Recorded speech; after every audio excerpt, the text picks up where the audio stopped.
Today we're going to be doing is talking about what I think is one of the most important things about learning how to play blues solos, which is the combination of both major and minor pentatonic at the same time. Now, when I was learning how to play guitar in the early days, I learned about minor pentatonic, and I learned that major pentatonic is done by moving down 3 frets, which is great. I mean, and it works wonderfully. So for me, the problem is when I would go to solo over like bluesier stuff like AC/DC or whatever, I would either have to choose minor pentatonic or major pentatonic. And so oftentimes, like I remember somebody telling me once that a great place to go major pentatonic in a 12-bar blues that we've been talking about is over the 4 chord. So I'd be like, oh, okay, well that must be what everybody does, is everybody plays minor pentatonic over the 1, and then when it goes to the 4 chord, that's when they'd go to the major pentatonic. And then when it goes back to the 1 chord, they go back to minor. Now, to be fair, it works. It sounds great. There is no hard and fast rule to that, though. I mean, you could go major pentatonic anytime you want. And some songs actually kind of prefer major pentatonic over minor pentatonic. So again, the logistics behind all this stuff, I describe all of that stuff in the guitar course. But basically, if you think about it, if you're playing something that's bluesy, you could solo minor pentatonic or major pentatonic and it would sound just fine. But for me, the real magic came when I learned how to play major and minor at the same time. So that's what I want to talk about today and get you some things to think about. Again, I don't want to waste your time, just give you some things to think about and see if this helps you a little bit. So if I was to take A minor pentatonic,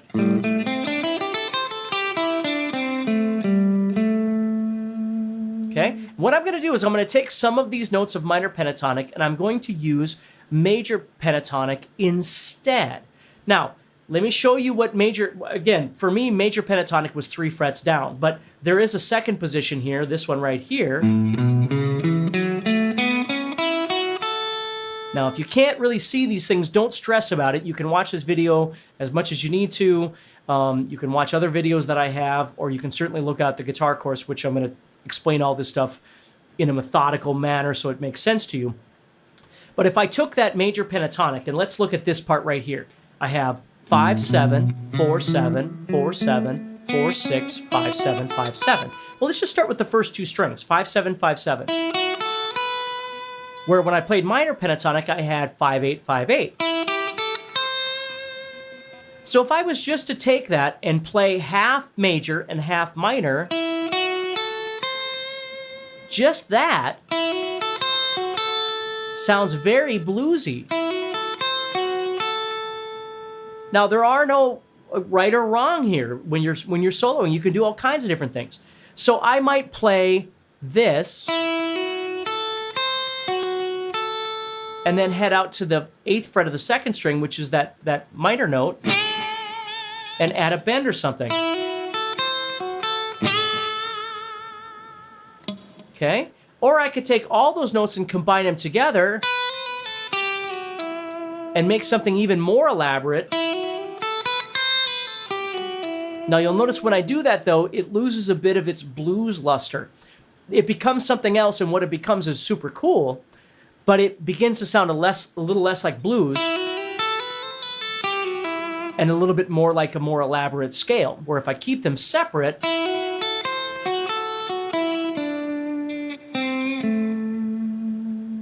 it sounds pretty cool. Now, let's look at this 3rd string. Now, major, I'd have 5 and 7. Or minor, 5 and 7. What I'm going to do is I'm going to take the 4 and 6, I'm going to add that 6 in to the 5 and 7. And the way I'm going to do this is what I call the minor to major twist, which is playing the 5th fret to the 6th fret. So I'm playing a minor note and then playing a major note at the same time. And if I combine that with what I just showed you,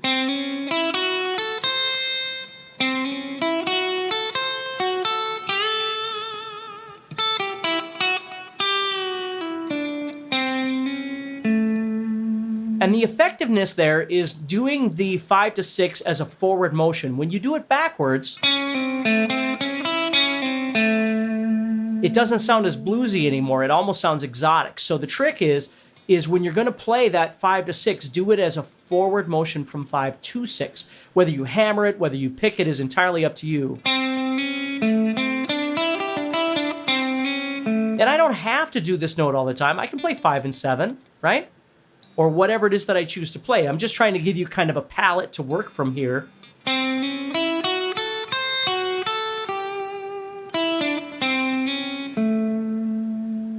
Okay.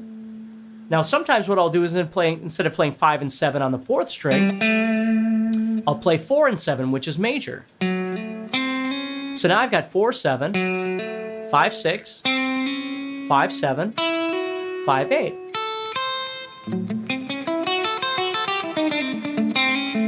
And then I can always drop into my minor pentatonic at any time and do something, you know, the normal stuff you might play.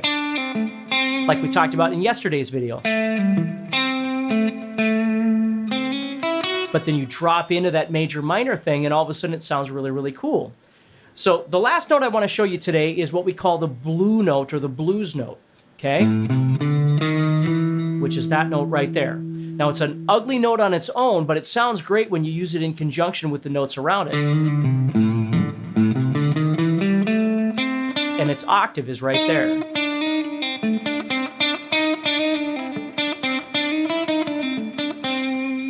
You see? So I'd have minor pentatonic, I'd have major pentatonic, I have combination, and adding the blues note. And I get just all kinds of stuff. So again, I know it might seem like I'm running kind of fast through this stuff, and this is all dependent on where you are in your guitar journey, right? If you're brand new to blues or blues soloing, or you've never studied these things before, you might be going, that's a lot, right?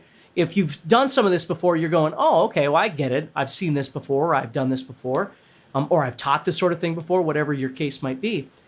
But that's what guitar courses for me are all about. I make a lot of videos on YouTube to try and help people, but guitar courses are, you know, 2, 3, 4, 5 hours of material that's meant to be comprehensive, and it's meant to move from step 1 to step 2 to step 3 to teach you exactly how to apply these things, not just play them, but how does it work, how to make them sound most effective. And that's what the guitar course is for. So if it's something that you might be interested in, please do me a favor, click on the link. And if not, that's cool. Hopefully you learned something from this and you can use it in your playing. So we've got one more day. Tomorrow we're going to be talking about jamming, putting all this together in an actual jam. Hopefully that works out on my end for you. And I'm going to find some way to get you a jam track as well so you can try some of this on your own. So take care. Have a wonderful day, and I will talk to you soon, okay?